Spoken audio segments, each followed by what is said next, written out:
నమస్తే, welcome to Suman TV. నేను మీ యామ్ని. ప్రస్తుతం మనతో ఉన్నారు ప్రముఖ ఆధ్యాత్మికవేత్త జ్యోతిషరత్న శ్రీమతి కోనాల భాగ్యలక్ష్మి రెడ్డి గారు ఉన్నారు. అమ్మతో మాట్లాడి మనకున్న సందేహాలని తెలుసుకున్నాం. అదేవిధంగా జూలై నెలలో 12 రాశుల వారికి ఏ విధంగా ఉంటుంది, దానికి సంబంధించిన పరిహారాలు కూడా మనం అడిగి తెలుసుకుందాం. నమస్తే అమ్మా. నమస్తే అమ్మా. అమ్మ, ఇప్పుడు జూలై నెలలో వృషభ రాశి వారికి అసలు ఏ విధంగా ఉంటుంది, వీళ్ళకి సంబంధించిన పరిహారాలు అంటే ఏంటమ్మా అసలు? తప్పనిసరిగా చెప్పుకుందాం అమ్మా. శ్రీమాత్రే నమః. వృషభ రాశి వారికి స్వాగతం. ఈ వృషభ రాశిలో ఉన్నటువంటి కృతిక 2, 3, 4 పాదాలు, రోహిణి నక్షత్రం, ఆ తర్వాత చూసినట్లయితే మృగశిర, ప్రథమ, ద్వితీయ ఏ విధంగా ఉండబోతోంది ఈ మాసంలో అనే విషయాన్ని చూసినట్లయితే, ఈ యొక్క జూలై నెలలో ముఖ్యంగా గురుడు చూస్తే మనకి వృషభంలో ఉన్నాడు. అంటే ఏదైతే దేవగురువు అయినటువంటి గురువుగారు ఎప్పుడైతే ఉన్నారో, ద్వితీయంలో ఎవరున్నారయ్యా అంటే శుక్రుడు, రవిల యొక్క సంగమం కనిపిస్తోంది. తృతీయంలో బుధుడు, చతుర్థ పంచమంలో చూస్తే కేతువు, షష్టమ, సప్తమ, అష్టమ, నవమ, దశమంలో చూస్తే శని భగవానుడు వక్రగతిన ఉన్నాడు. అయితే ఏమిటంటే కనుక రాహువు చూస్తేనేమో మనకి 11వ ఇంట్లో రాహు ఉన్నాడు, 12వ ఇంట్లో కుజుడు ఉన్నాడు. అందుకని బళ్ళు నడిపేటప్పుడు కాస్త జాగ్రత్తగా ఉండండి. ఎవరైనా వితండవాదాలు చేస్తున్నా, వాదోపవాదాలు చేస్తున్నా వాళ్ళ దగ్గర మీరు పోబాకండి.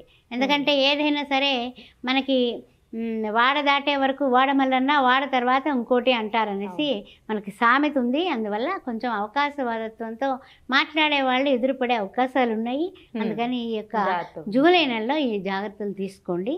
తర్వాత ఇంకో ముఖ్యమైనటువంటి విషయం ఏమిటంటే, కొంచెం కొన్ని విషయాల్లో మిశ్రమ ఫలితాలు కనిపిస్తున్నాయి. అంటే ఏమిటి, మనకి చెప్పాలంటే కనుక కుజుడు మార్పు, ఆ తర్వాత మనకి ఇంకొక విషయం ఏమిటంటే కనుక ఈ వృషభ రాశి వారికి చూసినట్లయితే రవి కూడా మారబోతున్నాడు.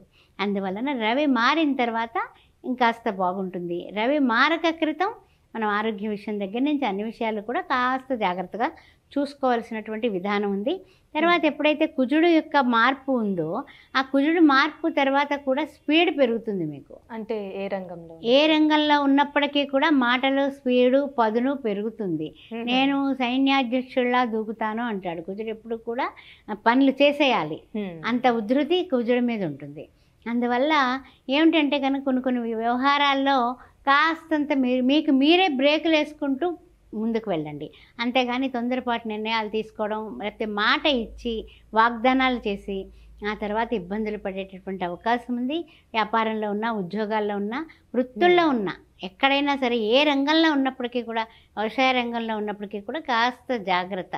తర్వాత ఏంటంటే యంత్రాల దగ్గర పనిచేసేవాళ్ళు, తర్వాత ఏంటంటే స్పీడ్గా వెళ్ళిపోవాలనుకునేవాళ్ళు అనేసి చూడు, అది సిగ్నల్స్ కూడా చూసుకోకుండా దూసుకెళ్ళిపోతూ ఉంటారు. అలాంటప్పుడు ప్రమాదాలు జరిగే ఇది ఉంది. అందువల్ల కొంచెం ఆ విషయాల్లో జాగ్రత్త తీసుకోండి. తర్వాత ఇప్పుడు విద్యార్థులు కానీ విదేశీయానానికి సంబంధించి ఏ విధంగా ఉంటుందమ్మా, ఉద్యోగస్తులు కూడా? ఓకే, అయితే ఏంటంటే విదేశీయాన ప్రయత్నాలు ఎవరైతే చేస్తున్నారో అవి ఫలించే అవకాశాలు ఈ 15వ తారీఖులోగా ఎక్కువ కనపడుతున్నాయి. అందువల్ల కొంచెం జాగ్రత్తగా మీరు ఆ యొక్క ప్రయత్నాలు ఉధృతంగా చేయండి. అందువల్ల తెలిసిన వాళ్ళని పట్టుకుంటారా, లేకపోతే మీకు మీరే అప్లై చేసుకుంటారా? అది ఒకటే యూనివర్సిటీకి పెడితే అదే అవుతుందని అనుకోవాల్సిన అవసరం లేదు. 2, 3 యూనివర్సిటీలు కాదు, 5, 6 యూనివర్సిటీలకు పెట్టండి. ఎంఎస్ చేయాలి, యూఎస్ వెళ్ళని పిల్లకాయలు అనుకుంటూ ఉంటాయి. వాళ్ళకి సంబంధించి నేను చెప్పేది ఏమిటంటే కనుక చేయండి, మంచి ప్రయత్నం చేయండి. ఫలితం బ్రహ్మాండంగా ఉంటుంది. మీ భవిష్యత్తు మీ చేతుల్లో ఉంది. ఆ విషయం గుర్తుపెట్టుకోండి. తర్వాత ఇంకొక విషయం ఏమిటంటే కనుక సమయానికి సందర్భానికి అనుకూలంగా మాట్లాడటం కానీ, మారడం కానీ అది చెప్పదగిన సూచన. అంతేగాని నేను మారను అని అనుకోవద్దు. ఏ రంగంలో ఉన్నా, అంటే కోర్టు వ్యవహారాల విషయంలో అయ్యుండొచ్చు, వైద్య రంగం అయ్యుండొచ్చు, లాయర్లు అయ్యుండొచ్చు, ఏ రంగంలో ఉన్నప్పటికీ మీరు కాస్త చేంజ్ అయ్యే సమయంలో చూడండి, పెడితే రోమన్లా మారమని శాస్త్రం ఉంది. అదేవిధంగా మీరు మారితే కనుక మరింత అవకాశాలు పెరుగుతాయి.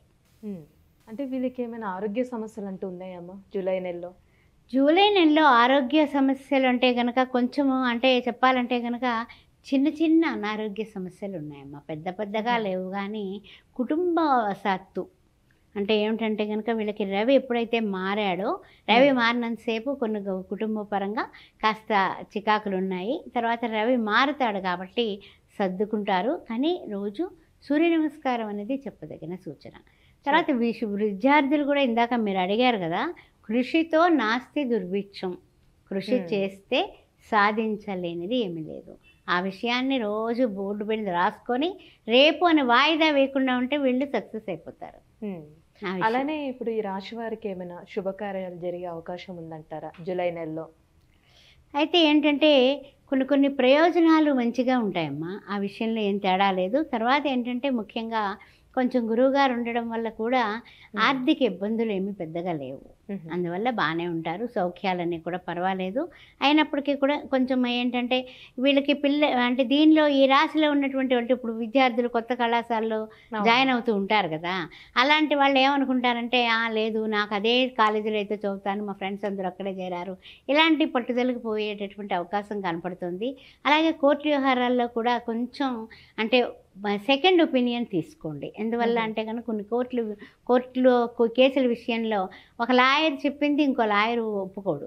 అందువలన ఇద్దరు ముగ్గురిని కలిసి అప్పుడు మీరు ఆ వ్యవహారంలో ముందుకు వెళ్ళండి. అది చెప్పదగిన సూచన. తర్వాత ఏంటంటే కనుక కొంచెము మాట పొందిక మాత్రం చాలా అవసరం. ఆచితూచి మాట్లాడటం చాలా మంచిది ఈ వారం. ఎందువలన అంటే నాలుక మీద భగవంతుడు నాట్యం చేస్తాడు. గురువుగారు మనకు లగ్నాత్తు ఉన్న శుక్రుడు రవి ద్వితీయంలో ఉన్నారు. ద్వితీయంలో కుటుంబ స్థానం ఉంటుంది, ద్వితీయంలో సర్వస్వం ఉంది, వాక్కు ద్వితీయంలో ఉంటుంది.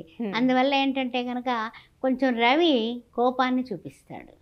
అందువల్ల 16వ తారీఖు వరకు వాక్కుని కొంచెం పొదుపుగా హితంగా మితంగా వాడడం అనేది చాలా చాలా మంచిదమ్మా. అంటే ఇప్పుడు ప్రయాణాలు ఏ విధంగా అనుకూలిస్తాయమ్మా వీళ్ళకి? ప్రయాణాలు కొన్ని విషయాల్లో అంత ప్యాకేజ్ టూర్ లాగా చేయడమే మంచిది. ఎందువల్ల అంటే కనుక కొన్ని విషయాలు తొందరపాటుగా స్పీడ్గా వెళ్ళి అక్కడ మనకి పని జరగకపోతే దానికి చిరాకులు పరాకులు వచ్చే అవకాశం ఉంది. కాబట్టి ప్రయాణాల విషయంలో కొంచెం అంత ప్లాన్ చేసుకుని వెళ్ళండి, మీరు సక్సెస్ అవుతారు. అలానే వీరికి పరిహారం అంటే ఏంటమ్మా జూలై నెలలో చేసుకునే? జూలై నెలలో పరిహారం ఏంటంటే కనుక ముఖ్యంగా శ్రీ మహాలక్ష్మీ దేవిని తర్వాత మహావిష్ణువుని ఇద్దరిని కలిసి పూజించడమే జూలై నెల.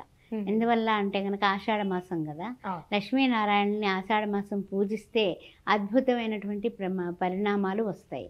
కారణం ఏమిటి అంటే కనుక వీళ్ళకి సంబంధించినటువంటి వృషభ రాశి వారికి సంబంధించినటువంటి ద్వితీయంలో శుక్రుడు రవి ఉండడం వల్ల, ఆ తర్వాత ఏమిటంటే ఆ రవికి రవి అంటే శ్రీమన్నారాయణుడే, శుక్రుడు అంటే మహాలక్ష్మీదేవే అధిష్టాన దేవత. అందువల్ల రోజు లక్ష్మీ అష్టోత్తరం విష్ణు సహస్రం వినడం, చదువుకోవడం, కుదిరితే చదవడం లేకపోతే వినండి.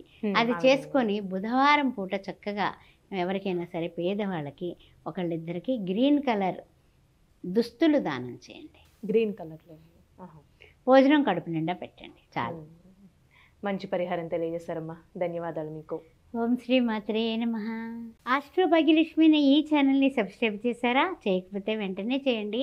మేము ప్రతిరోజు ఏదో ఒక మంచి విషయాలతో వీడియోలతో మాస ఫలాలు వార ఫలాలు అవే కాకుండా జాతక విశ్లేషణ పొంతనలు మీకు ఎనీ డౌట్ ఏమున్నప్పటికీ కూడా నాకు కాల్ చేయొచ్చు. 9866044439 అనే నెంబర్కి మీరు కాల్ చేసినా వాట్సాప్ చేసినా date of birth, time of birth, place of birth and name ఈ 4 పెట్టినట్లయితే సరిపోతుంది.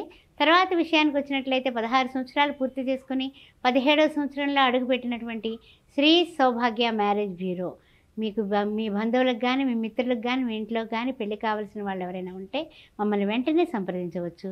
ఓం శ్రీ మాత్రే నమః.